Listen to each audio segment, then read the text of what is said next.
I think we're good here. Bit of a change up, right? Normally I record this Tuesday nights. Last night I was busy for the first time, like all the way up until midnight. And then my wife and I got up for a little sunrise walk this morning. So I was up at 6 o'clock. We did spent a little quality time walking around downtown, because we've been together as of today for 4 years. Isn't that great? It's been fun.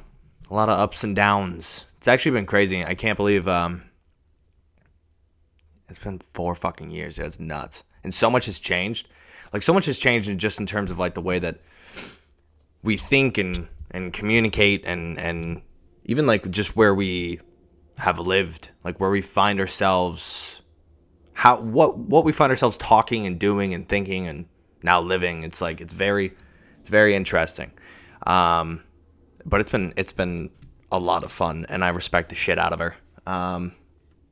And I can't thank her enough for putting up with my bullshit. So I owe her a lot. And we did coffee this morning. So now I'm drinking green juice, right? I've skipped the part where I'm all caffeinated and like worked up. I've skipped that part, and I just went straight to cleansing. So now we're going to cleanse ourselves for the day with a little bit of green juice. And I'm not too sure what's in this. It tastes like, I think it's celery. What is it? Celery, apple, lemon, and something else is in there. I don't know what it is. But so, yeah, that's pretty much the schedule. So we're doing a little bit of morning podcast. I'm going to post this. It's literally going to go out as soon as I'm done recording it, because it has to go out on Wednesdays. Regardless, it has to go out on Wednesdays. And I wanted to get my brother on here for another one. We just don't know how we're going to do it, because last time was a pain in the ass, dude. It was hilarious having him on here, and I think our banter is like really funny. But in order to do it, I think I have to get him on like a Zoom call and then download the Zoom call afterwards. I don't know if that's a thing, but if I have to pay for it, then probably not. I don't know if there's an easier way to do it than what we were currently doing. Dude, thank God. There's this guy, this company, this hat, the one that I'm wearing right now, Imogene and Willie. They're like my favorite, like, boutique kind of designer. I don't even call it designer. They're just like really raw. Like like they're just a super authentic clothing brand, I guess is the best way to put it. It's like one of the first people I found. The creative director, I usually don't talk about this shit because I jinx it, but I'm just excited about it, and he just got back to me, so fuck it. But the creative director emailed me, and I have emailed them, I've DM'd them, I've applied to work at the store, I've applied to be an intern. I love everything they do, and I'm super passionate about, like, obviously like fashion and videography and just storytelling, and so I would love to work with them on something. But their creative director emailed me randomly, and I still think he has the wrong email, because there's no reason he should be reaching out to me. But he just got back to me, so I'm going to talk to him later today. So that should be very cool. It's so weird, dude. It's so weird how things work out, or don't work out in a lot of cases. But I was talking to my wife about this morning. We were talking about, like, the thing I always preach about, like, putting yourself in uncomfortable situations and putting yourself out there and taking risks and moving across the country or quitting your job, whatever it is. I always preach that shit, and till I die, I will preach that shit. Because there is no reason any of us should be playing it safe. I 100% believe that. And if you're playing it safe, you're growing numb, right? You're growing numb to your higher calling, like, and eventually you're just gonna be glazed over. And it sucks, because what my wife and I have done in the past 6 months of moving, like, uprooting our lives from Seattle, moving to fucking middle of the country, Nashville, It's been one of the most insane things that we've ever done, and it's been really, really difficult. So for me, it's hard because I preach this shit, right? But I know not everyone's cut out for taking that risk. Like, everyone can do it, but not everyone can do it. I don't know if that makes a lot of sense, but everyone can do it, but not everybody will do it because they're too scared. And it's hard. It's really hard. It's one of the hardest things that my wife and I have ever done, but every other day it's the most rewarding thing we've ever done. And it's very, very hard to explain. I would like to make a video about it and and actually take time to put it into words, like the process, because it's magical and it's terrifying and it's depressing and it's scary, but it's phenomenal. It's like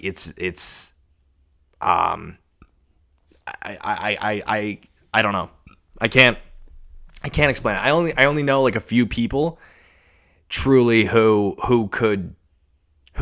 I know right now could pick up, go, take a risk, do what I'm talking about doing, and like further explore a passion or even just a city, a state, a country, whatever it is they want to do.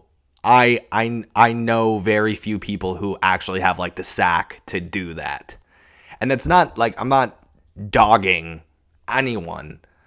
It's just everyone's kind of exploring at their own pace, if that makes sense. And right now with COVID and everything else, it's really scary because we don't know what the fuck is going to happen. It's just it's tough. I can't even fucking talk about it, dude. It's so fucking crazy. What I'm trying to say is my wife and I were talking about it, and it's like what I've gone through, the ups and the downs and the letdowns and the excitement, and it's been such a chaotic roller coaster that somebody would have given up by now, you know? And it takes such a specific person to like persevere and keep going and keep pushing and keep looking for what's next, you know? And like just trying to in the best way possible. I'm not good at it, but in the best way possible, just enjoying the journey and enjoying every single moment of like it's really wild, but it's such a fucking ride, and I literally would not have my life any other way. And I'm telling you right now, if you even have the smallest molecule in your body telling you to take a fucking risk or to quit your job or that you're unhappy or that you want to explore a passion or you want to paint or you want to get into photography or you want to be a graphic designer or you want to sing or I don't know, go sell stocks or fucking move to another country. I don't know what it is. I can't tell you what it is. But all I can tell you is if you have something in your body telling you that something is wrong, I'm telling you right now, something is fucking wrong, and listen to that signal because it's just going to grow. It's going to grow weaker and weaker the longer you don't fucking pay attention to it. Like the further and further you go down this rabbit hole of bullshit corporate America and fucking like worrying about the wrong shit, dude, that flame is going to die out. And it is so sad to watch everyone around you just like quote unquote grow up, you know? It's so crazy to me. Like, hold on to something, dude. Like, my wife was talking about how we got hit with a massive snowstorm last week, and my wife and I were taking like 3 a.m. midnight, you know, walks around the cul-de-sac in the dumping snow and just feeling something, you know. It's just like it's such a peaceful, like, present moment to just take in. And my wife was talking about how she was walking around the block and she was like watching these kids like scream with laughter and play around and build these like ramps or snowmen and throwing snowballs at each other. And she was like, she came back in the door and she said something about like, she's like, you know, it's kind of sad that at one point in your life goes away. Like, it's kind of sad that at a point that laughter and that wonderment and that just taking it in and enjoying, life and like not worrying about shit. You're so innocent, dude. And that shit dies off. It dies off in a lot of people. And it's so depressing that there's not something that people can hold on to. And like, I don't know. I think I'm pretty ridiculous. I'm pretty goofy. I'm hard to take serious at times, but dude, I try so hard to keep that like lit in my person throughout every single day, month, week, year, because it's important. I don't want to die this passionless, just gray blob of a human being that's just doesn't have any life left in them or no dreams to hold on to or passion that gets them excited. Like, dude, it's so fucking sad. Fuck, But I don't know. Everyone's on their own path. Like what I'm going through right now, I'm fortunate enough to have, I wish I would have gone through what I'm going through right now 4 years earlier, because I don't know. I'm very fortunate to have these conversations with my wife and these similar experiences and finding similar people to surround myself by here in Nashville and just in life in general. And it terrifies me that some people I grew up around won't ever have this like awakening moment until they're like fucking 55, dude. And by then, you're probably still going to talk yourself out of it because you're going to be like, oh, fucking, it's too late, man. I wish. I regret not doing something earlier on, That's crazy to me. That's so wild. I don't know, dude. It's just weird.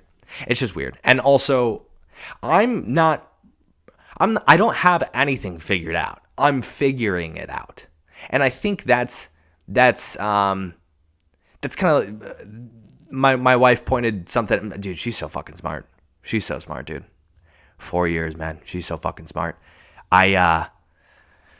She pointed something out about how she's working on this project right now, and she was talking about how she doesn't want to come from a place of preaching. She wants to come from a place of like, these are like my current present thoughts and ideas as I'm figuring it out. And I was like, I love that, because I feel like a lot of the time I can't separate whether or not I'm preaching or whether or not I'm just like going through something. I think the best way to put it is when I talk like this, or when I make these videos, or when I, do anything or create, I think the best way to put it is like that's, I'm literally recording the process of me figuring it out. I don't think we ever figure it out, but figuring it out is better than not figuring it out at all and just pretending like you fucking know everything and you die a sorry sack of shit. So, yeah, I like that idea a lot.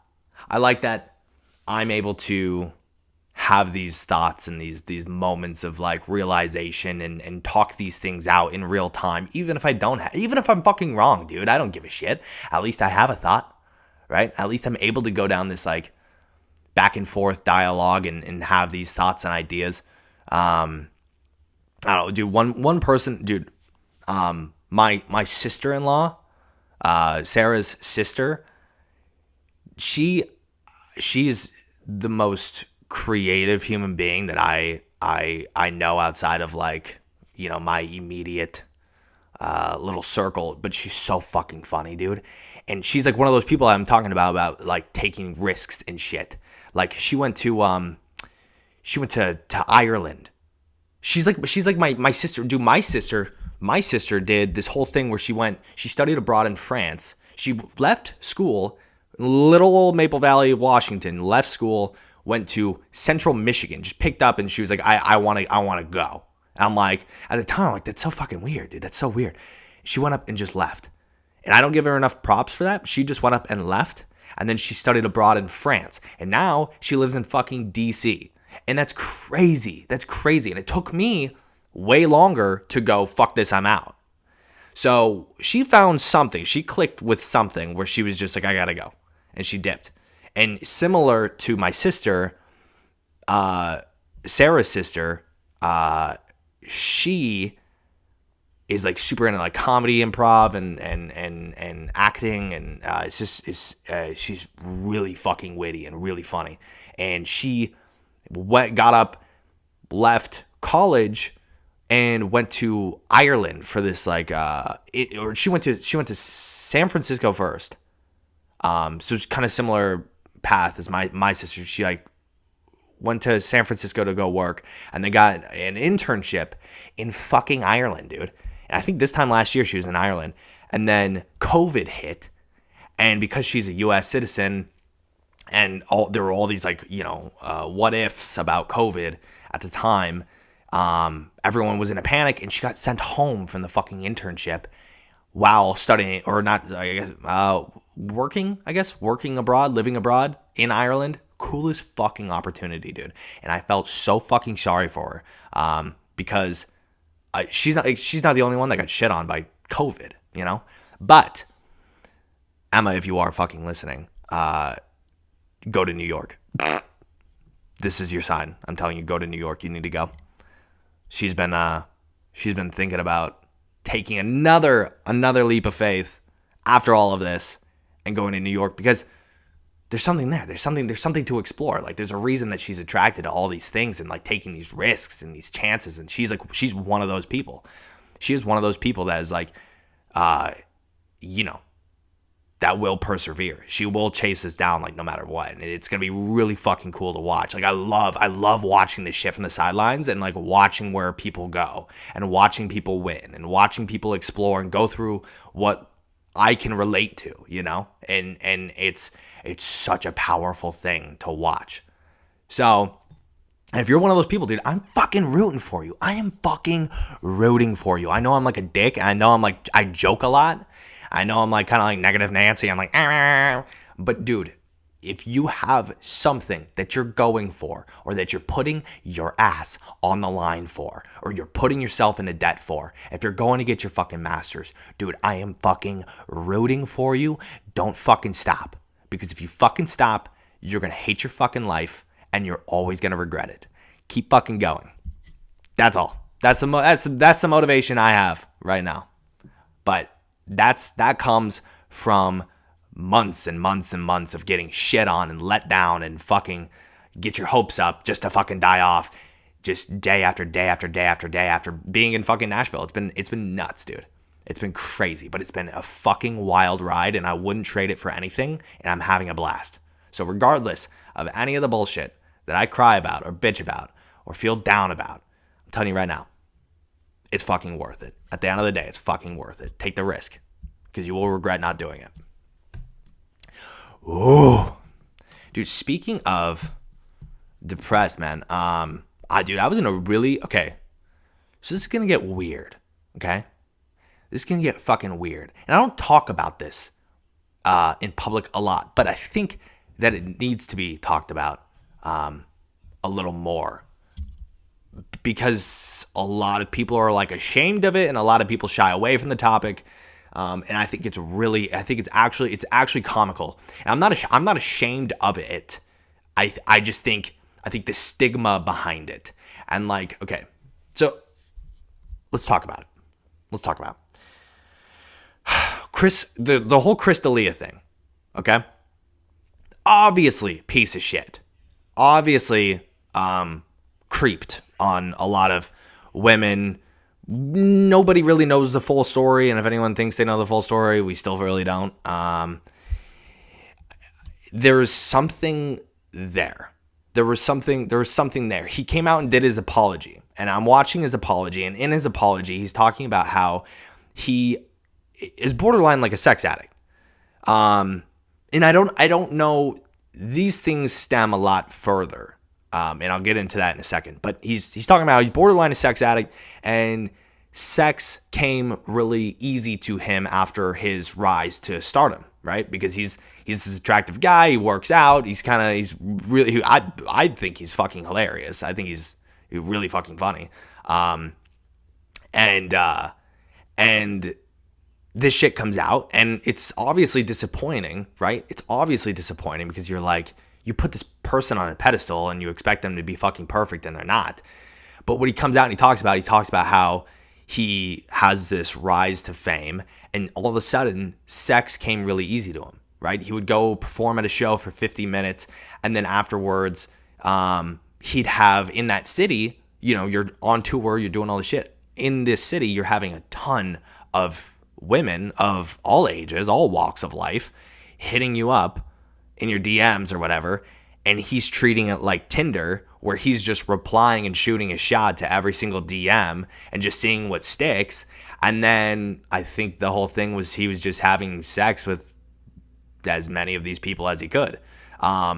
Obviously a problem, right? And then he was talking about how he was abusing his power, because he knew he could do that. He knew he could get away with it. And then he was talking about how he's cheated on every girlfriend he's ever had, including his fiance currently, who he also has a kid with. Okay, so this dude has a fucking problem, clearly. And he knows that. And he admits to that. And he said, like, he's guilty for what happened. And he's talking about how, I think there's a street sweeper coming. And I think you might be able to hear it. He talks about how he's guilty for what he's doing, and he's seeking help, and he's going to therapy, and he's working through these deep-rooted issues, because that's what they are. They're deep-rooted issues that stem from somewhere. To me, dude, is this the slowest street sweeper I've ever seen in my entire fucking life? Well, like, what are we doing? Go. Get going. I'm trying to talk about something here. Dude, that is the slowest moving vehicle I've ever seen in my entire life. That thing came creeping from the other side of the cul-de-sac. I could hear it the entire way. All right, cool. See you later. Yep. Goodbye. Great. Okay, so sex addict, right? This isn't by accident, dude. These people, the reason, dude, he's like under a microscope because he can be canceled, All these people are. And again, nowhere am I defending his actions. Nowhere am I defending talking to underage girls. If that is the case, I'm not defending cheating. I'm not defending any of that. It's clearly fucking wrong. We get that, right? Let's move past that. These people, when they're like caught in this act, dude, you know how many people are out there like that are doing that and getting away with it because they're fucking nobodies? That's the issue. The issue is that shit stems from a darker place that's just fucking fame. Everyone's abusing their power as men. You know what I'm saying? I'm not saying this isn't coming from like a fucking feminist place either. Let's get that bullshit out of the way. I'm not some fucking... women's rights. I care about women's rights. I'm just making a fucking point. Like, I'm not that guy that's out there protesting and whatever, dude. Move on. What I'm saying is CEOs. I'm talking about people who are in hiring positions. Dude, I heard about so many times of hiring managers at like Earl's or Joey in Seattle, where it's just like skimpy clothed women walking around or whatever. One of the managers got in trouble because he was fucking sleeping with the new hires. Like, it's like these guys in fucking power, right? Quote unquote power. Dude, you're a fucking hiring manager for a restaurant. Relax, right? These women just want a fucking job and make tips. But these people come in and take advantage of their situations, right? And so whether that's behind closed curtains or in the fucking public eye, like a comedian or an actor or a director, there are these power dynamics that these guys just grasp a hold of and take advantage of. And now where I think that shit comes from is a fucking porn addiction, dude. And hold on, I gotta reset my camera. Give me 1 second, please. Hold on. We're getting into the good stuff. Hold on. Okay. Now, what I'm saying is, I think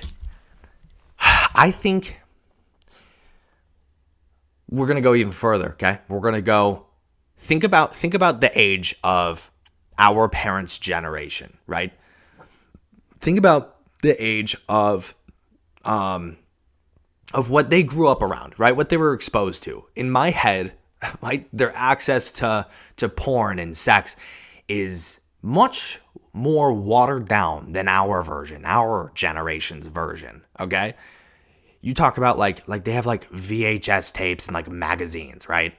That's like and all of those things kind of started planting seeds at a younger age, and they build up, right? Somehow, dude, every single thing is like sex related, dude. You go on fucking TikTok, you go on Instagram, you go on Twitter, dude. There's the fucking OnlyFans, there's porn, there's these movies with the fucking with James Bond. He's getting the hot girls and he's sleeping around and whatever.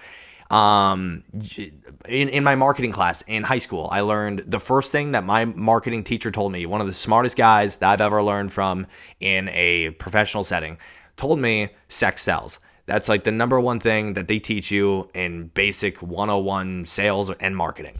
Sex sells. So you think about all of that, dude. You think about all this shit that's just built up and in your face at such a young age, right? Especially now. You think about all the older generations that have failing marriages and are abusing power and are cheating and sleeping around and doing all this shit, right? What were they exposed to? Where did that come from? It's a much more watered down version than what we're fucking currently dealing with and growing up with, right? It's like rampant virus, dude. It's disgusting how much shit is available and accessible to such a young age.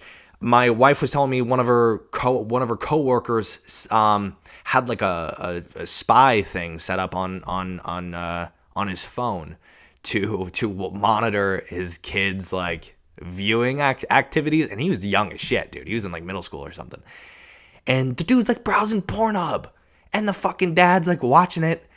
And I mean, I don't know, they might have had a conversation about it or something, but it's a young ass age, dude, especially when you start getting fucking phones and you're browsing around, you're curious, you're interested.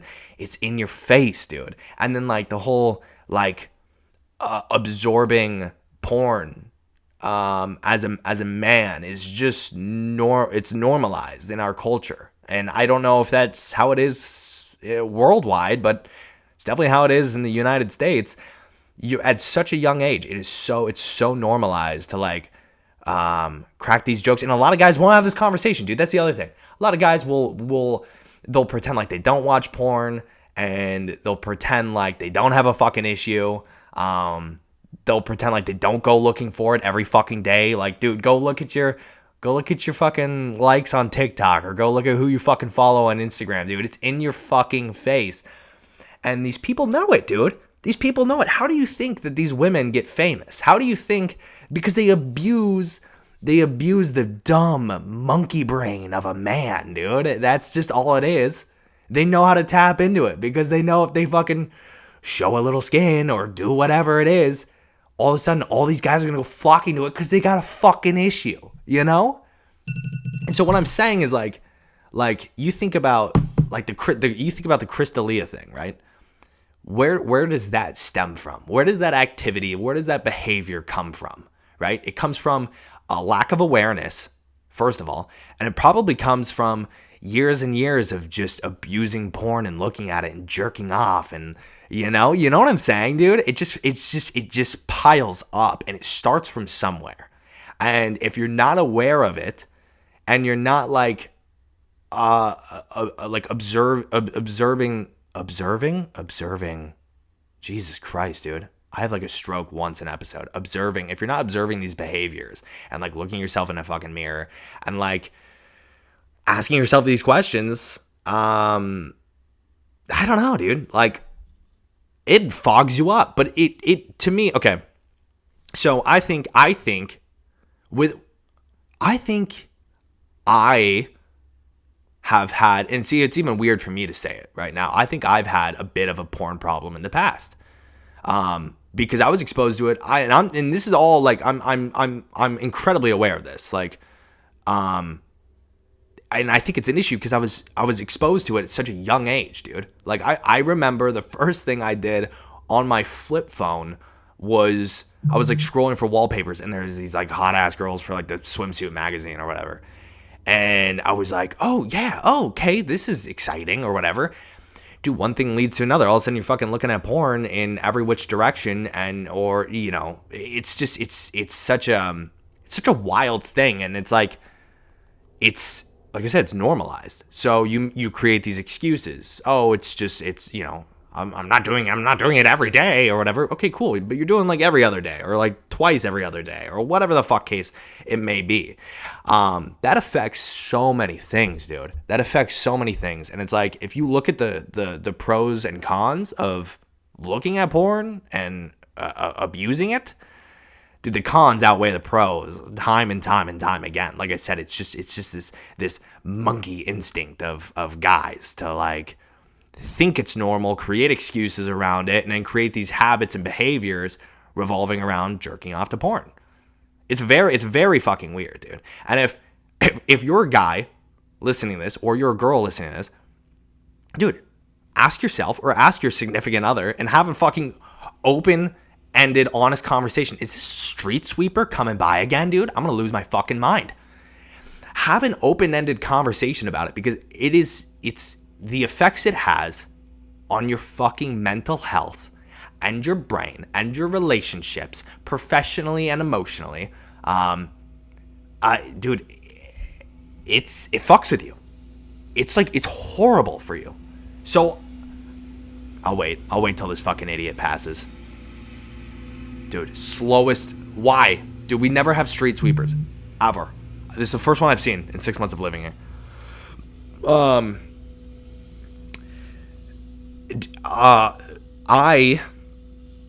I'm like, it's very weird, man. And also, dude, observe your behaviors too, dude. After doing it, and I'm not saying that girls don't have the same fucking problem. It's just like my wife and I talk about this like a lot. I talk to my wife about this all the time. I'm very fucking honest about this shit. And my wife was talking about how she's like, yeah, well, porn isn't designed or targeted at women to watch. And I 100% agree. It's not. It's targeted at guys who, again, like almost crave this shit and normalize it and create excuses around it on why it's normal. Then you're just, you're so deep in the rabbit hole, dude. And then it fucks with your depression. It just sinks you. It's bad, dude. It's really bad. And so, like, yeah, what I'm saying is, okay, great. You look at Chris D'Elia right now, and you look at how many people are like canceling him over what I think is a very real problem, right? Obviously completely inappropriate for what he's dealing with. And I'm just using him as an example because he's the most recent example that's come to light. You're going to have so many more Chris D'Elias in the coming future. And this whole like cancel culture thing, I get it, dude. I 100% get it. But let's talk about like how we move past it. Let's talk about finding this person some fucking help. And let's have like a little bit of empathy, because none of us are fucking perfect, So if this person's got a fucking problem and now all of a sudden everyone's terrified of losing their job, getting canceled, all it's going to do, these people are just going to take every measure possible to further abuse their power and hide the evidence and not, again, look in a mirror. Like the beauty of like Chris D'Elia getting absolutely fucked over and shamed is he's got to deal with it. He realizes it's a very fucking big issue and he's doing the professional work. Whether or not that sticks, that's up to him, right? Whether or not he wants to continue to seek help and think clearly and do all this shit and not fall into old habits. It's like being a fucking addict, dude. Then that's totally on him. Like, he could just fall right back into old habits years and years down the road after maybe he makes a recovery with his stand-up career. I have no idea. But that's what I'm saying is what I'm talking about at 26, right? Think about where my generation and like the men in my age group are going to be 10, 15, 20 years down the road if they don't come to terms with this being an issue. Like, more cheating, divorce, cancel culture, weirdo shit. And it's wild, dude. And like I said, a lot of people, including like guy friends of mine, dude, a lot of people will chalk it up to not be an issue. Oh, I don't have an issue with it. No, it's not an issue. Blah. Oh, I don't even watch it. Bullshit, dude. Bull fucking shit. You watch it. Don't fucking lie. You know what I'm saying? Everyone fucking does, dude. It's really funny. It's actually not that funny at all. It's actually sad as fuck. But it's funny when you lie about it. But hey, I'm an open book, baby. I'm an open book today, huh? That shit's heavy though, dude. This isn't like a fun one. I don't really think this isn't like a funny fucking podcast. This is more like real shit. But it's important to talk about this shit, dude. It's really important to like be honest about it and upfront and I don't know, dude. If you're a guy and you're listening to this shit, dude, hit me up if you want to talk about it. If you want to talk about my thoughts and shit, or you want to be like honest with someone that's not your wife or parents or friends, you want to be honest with the stranger, dude, hit me up. I swear to God, I'll talk to you about this shit because I'm fucking completely fascinated in the negative effects of abusing porn. Because it's short term, long term, any term, it's fucking bad for you, dude. And I don't know, maybe there's guys that watch it healthily, but is that a word? Indulge in a healthy dose of porn, right? But I don't think that's possible. Because if you're doing it every now and then, it means you're dying to do it, as soon as you get the chance. Like your wife goes out of town, you're like, fuck yeah, dude, I'm gonna jerk off. Yikes, dude. Hey, you might have a fucking problem, huh, guy? Crazy. Absolutely crazy, dude. I don't know. And I don't know, dude. If you're miserable with your sex life, hey, guy, maybe you shouldn't have gotten married, huh? Maybe you should have put sex at the top of your fucking priority list for what's important in a partner. I don't know. Just saying. So, yeah, that is a very real thing. I was having that conversation with Sarah the other night when the whole Crystalia thing came out. And I tweeted about it. I tweeted about the whole Crystalia deal. And I was like, what's crazy is like I argue that a vast majority of the male population can find something to relate to in what he's saying about his abuse of power, his like craving for sex and like usage of porn. Like I wasn't defending him. Like I said, still creepy activity, but I think it comes from somewhere. It comes from ignoring the fucking problem all along. So it's like, what are we gonna do? We're gonna sit here and like, yeah, burn in hell, motherfucker. Like, no, dude, find some fucking help and also look around you. Look at ex-boyfriends. Look at current boyfriends. Look at friends, family. Like, it's all around us, dude. It's crazy. It's a very, very real thing, and I don't know. Maybe I'm just ahead of the curve to have these conversations. Because, like I said, a lot of guys are uncomfortable with this. So, let's move right along, huh? Let's stop talking about that. Oh, dude. Okay. All right. You want to talk about something funny? Let's talk about something funny, dude. Okay. So there was this. I'm gonna try really hard. I think Sarah's on a meeting right now. Let's see here. What is this? Dude, okay. I saw this TikTok. I'm gonna play it. I think I'm gonna download it. Dude, it's not. I feel bad because it's borderline bullying. But TikTok's wild, dude. TikTok's like the fucking Wild West. You go look at anything. Go look at any TikTok, dude. The comments are fucking hilarious. And I'm in my head, I just say that the comments come from a good place, and everyone just needs a sense of humor if they're gonna be on this fucking app, right? Because you're bound to be made look like. Like, if you put yourself out there, good for you, 100% good for you. Keep doing it. But someone's bound to come after you and say some stupid shit or make fun of you or be like, hey, this ain't it, blah, blah, blah. Dude, this girl, bless her soul, and I promise you, she's probably going to get free tuition off of this shit. Almost 6 million views on this video. She's only posted 3 videos. 6 million views. She's a dancer, right? She's applying to Baylor University. I don't know where that is, but she's applying for free tuition. And they're hosting like a dunk competition, I think. And it's like hashtag Baylor dunk for tuition. And so she posts this video and she's like, here, I'll just play it. This is what she says. I'm an incoming freshman from sunny Florida, and I may not be a basketball player, but I am a dancer. So this is my shot at the Baylor dunk for tuition contest. Okay, right?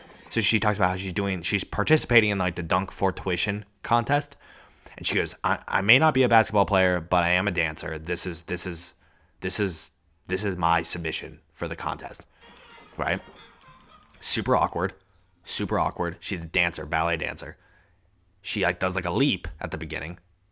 Does like one of those pointy toe things where you look like an ostrich at the end. And then she leans forward and then shoots the worst. Oh, dude, she does this thing. She leaps forward, shoots her shot, it goes in, and then she looks back at the camera and she says, something bears, Baylor Bears. I don't know what she says. And she holds up like a bear claw. And dude, just most innocent soul, dude. But I saw this shit and I'm like, oh no, dude. The only reason this would come up on my For You page is because people are like it's gaining a lot of traction. And on something like this, I'm like, if this is gaining a lot of traction, people are just gonna be roasting her. So I go to the comments, dude.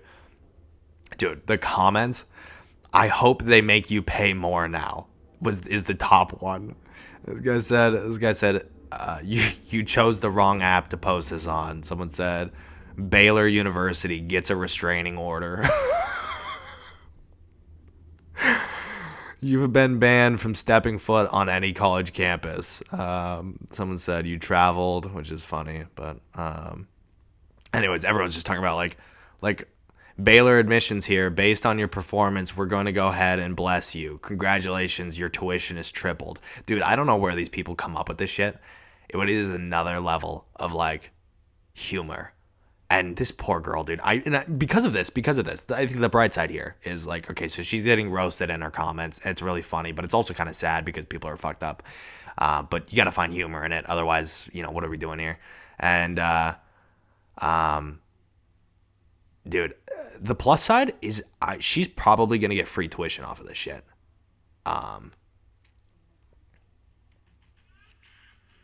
Yeah, she's got to, right? I think she's not bad. She's a station. Yeah, dude. I think she will probably get free tuition off of that shit. I'm here for it. I'm here for the story. I'm here following along. And if she doesn't get free tuition from Baylor, I'm sure some other fucking university would offer her free tuition because that poor girl just puts her fucking heart on the line and people just absolutely roast her. Dude, so sad. Dude, TikTok's a wild place, man. I saw my brother sent me something from this guy who was like, oh man, I'm out here doing DoorDash, but I don't want to be doing it. I might be homeless at the end of the month or something, and everyone just fucking donates to this guy, and he's like rich as shit now because he makes thousands of dollars overnight because all these people are giving him pity donations. Dude, that shit chaps my fucking ass because I'm like, come on, dude. Like, right? Come on. You know how many people out there in this fucking world need that shit? I'm not saying that he's not worthy of it. I'm just saying it's like crazy that like you go onto an app and you do this because like that's the algorithm, right? You go on there and you do this like sob story and then people buy into it. I'm not saying that he wasn't about to become homeless. What I'm saying is Like, anyone can go on there and do that. Listening right now, if you wanted to, you could open up TikTok, go sit in your car and be like, I'm living out of my car, I need donations. And it would probably gain a lot of, put some sad ass music behind it, go like wash your face in a grocery store, like bathroom, be like, life's hard. People would donate to you. And it's like, seems like manipulation if you ask me, but I'm just saying, seems a little fucked up. But that's okay. That's fine. Like, I don't wish anyone ill will. I'm just saying it's a little bizarre when things start happening like that, when people are like expecting because they've seen all this stuff, or like those other ones where people are like, I've been busting my ass with my business since 2012. Like, do your thing, TikTok, blow this up. And it's like, no, guy, just make a good business and it'll blow up. Right? How difficult is that? What do you mean? Your business isn't blowing up? Guess what, dude? Come up with a better fucking strategy. Come up with a better product. Don't rely on TikTok to blow up your business and all of a sudden you're a fucking millionaire because you ask people to. It's fucking weird.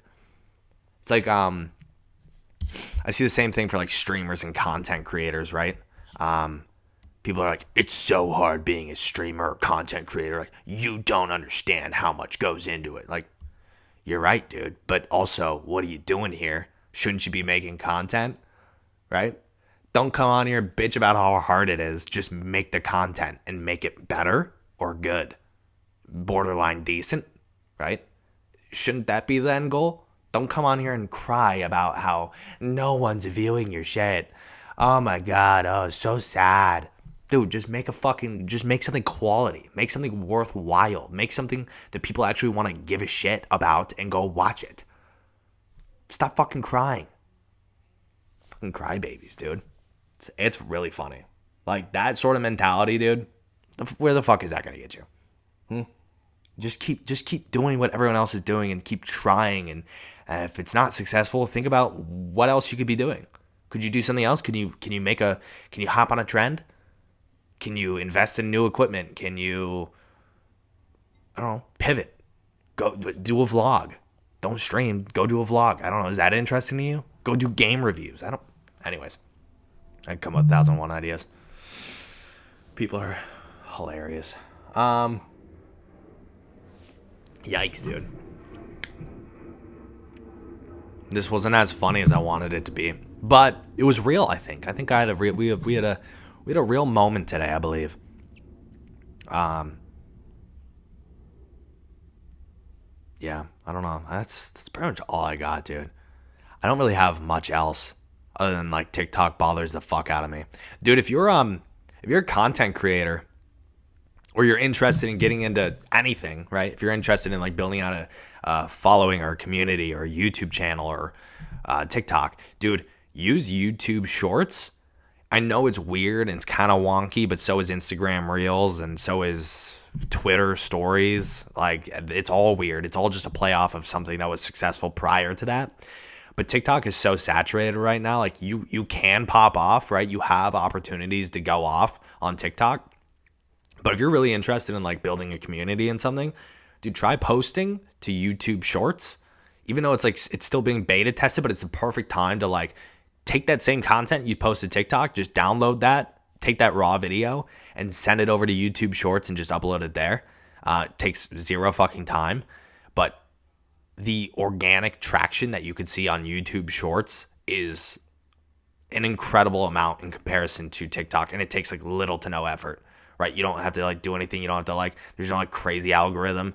I think they're pretty much just rewarding anyone for using YouTube Shorts, and then you can direct that traffic directly to your YouTube channel or anything else. Like, for example, I'll probably be using this whole podcast, take a couple seconds of it, a little snippet, post it on YouTube Shorts in a couple days or even tonight, share that the video is live, and then people can go, oh, okay, like that might look kind of funny.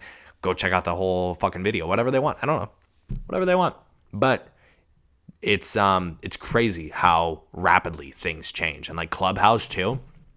I don't know if you're on Clubhouse. I have like 6 invites, so if somebody wants one, I don't know, hit me up like I'm some hot shot. They just give you a bunch of invites for being on the fucking app. But the whole like exclusivity thing of it is pretty funny to me. Like just make it fucking open to the entire world, right? Just do it. It's not that serious. But it's pretty cool. I like the there's a lot of important information on there, and there's a lot of, like, people are saying it's like the new LinkedIn, because you can go on there and you can listen to some of the top YouTubers talk about like their strategy for content and how they win and how they get shit off the ground. You can go in there and you can learn how to. I was in something last night talking to some guys about getting into sports videography. Like, this guy's a videographer for the Lakers, so he hosts this whole thing about connecting individuals from who are passionate about getting into the sports world. There's stuff for comedians. There's stuff for stocks. There's stuff for running, like, entrepreneurs, running your own business. There's some bad ones. They're not all good. There's some that are just flat out fucking boring. Dude, I had one person come in to the Clubhouse and they're just jabbering on about God knows what, and I'm like, dude, I can't do this. Like, I can't listen to this shit. Oh, it was some girl, dude. Oh my God, it was some girl talking about first of all, her whole thing is like Instagram thought. Like, that's like her shit, right? Preying on, again, weak-minded men who go, ooh, boobs, and fucking click on the thing. So that's like that's her niche. Is posting pictures of her fucking boobs. Nice. All right, cool. So she comes into the fucking thing and she goes, my content is, I think I'm shadow banned. My content's not really popping off. And then people are like, all right, well, what's your niche? Like, what do you do? And she was trying so hard to describe it. And I'm like, she sounds like she's trying to hide something, or she's like not proud of like what she's doing right now. So I go in, okay, got it. So you're an Instagram thought. Got it. All right, cool. So I go onto the thing. I go on back to Clubhouse, and I'm like listening to her talk. I'm like, dude, you're not shadow banned. Your content just sucks. What do you mean? You're not doing anything. Your market is saturated, right? Like, I don't know. It's just funny, dude. It's really funny. So I had to fucking get out of there because she was sucking up all the airtime. I don't know who let her up to speak, but I could have looked at her profile for 2 seconds, like, nah, maybe you just listen for a little longer.